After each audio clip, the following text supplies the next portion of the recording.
Ikiwa ni miaka mitatu imepita tangu serikali ifute tozo 42 ambazo hazikuwa na tija kwenye kahawa, unafuu unazidi kuripotiwa kwa wakulima mkoani Kagera, na hii ni baada ya bei kuzidi kuongezeka. Tozo hizo ziligharimu kiasi cha shilingi 253 kwa kila kilo ya kahawa maganda, lakini mabadiliko yanayoshuhudiwa sasa yamewafanya wakulima ongeze mashamba, huku halmashauri za mkoa wa Kagera zikizidi kunufaika na ushuru wa mauzo wa zao hilo.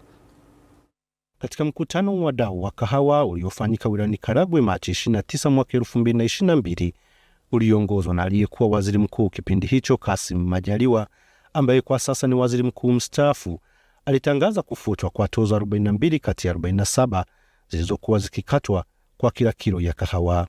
Makato yote 47 tumeyaondoa, yanabaki 5 tu.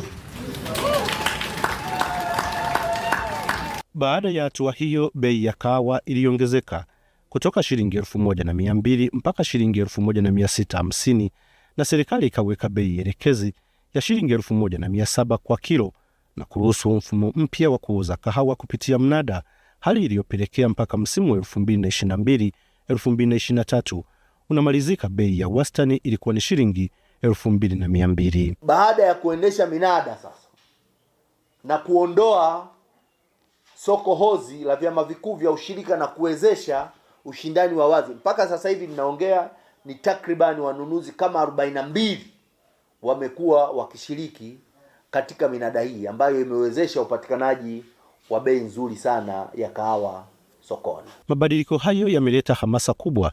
Vijana wameingia kwenye kilimo cha kahawa kwa kasi. Meshak Matiasi ni miongoni mwa vijana wanaotumia fursa hii.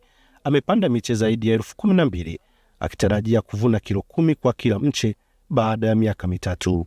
Kila mche tu napambana unipe wastani wa kilo 10. Na kilo moja ni 5,000. Ina maana kila mche nitakuwa naupata wastani wa 50,000. Kitu ambacho ni rili, kwa sababu hapa tukipiga hatua 3 tu kuna mche ambao ukiuvuna unatoa kilo 20. Si vijana pekee, wakulima wakongwe pia wameamua kuboresha mashamba yao. Mzee Peter Kaliantekera, mkazi wa kata ya Gwanseri wilaya ya Mleba, ameamua kukata mibuni ya zamani ili ichipuke upya na kuongeza uzalishaji. Mwaka uliopita na mwaka huu bei imekuwa angalau. Kwa hiyo ndio imetushawishi turengete. Hata na wengine wengi wamepanda, wameanza kupanda huko vijijini. Takwimu za bodi ya kahawa kwa msimu wa mwaka 2021-2022 kabla ya tozo kufutwa, mkoa wa Kagera ulikusanya kahawa maganda kilo milioni 52 na 704,173, na kila kilo iliuzwa kwa shilingi 1,200. Pesa iliyoenda kwa wakulima ilikuwa ni shilingi bilioni 63 na milioni 245,706, ushuru wa halmashauri ukiwa ni shilingi bilioni 1 na milioni 897 na 350,228. Katika msimu wa mwaka 2024-2025 makusanyo yalikuwa ni kilo milioni 54 na 202,967, na kila kilo iliuzwa kwa wastani wa shilingi 4,731 na senti 54. Hii inaonyesha wazi bei ilivyozidi kuongezeka tangu kufutwa kwa tozo na kuondolewa kwa soko hodhi la kahawa. Mageuzi haya katika kilimo cha kahawa yameleta matumaini mapya kwa wengi na wamefungua ukurasa mpya kwa baadhi ya wakulima. Wapo ambao wameanzisha ujenzi wa nyumba za kisasa za kuishi na wapo ambao wanaendelea na upanuzi wa mashamba.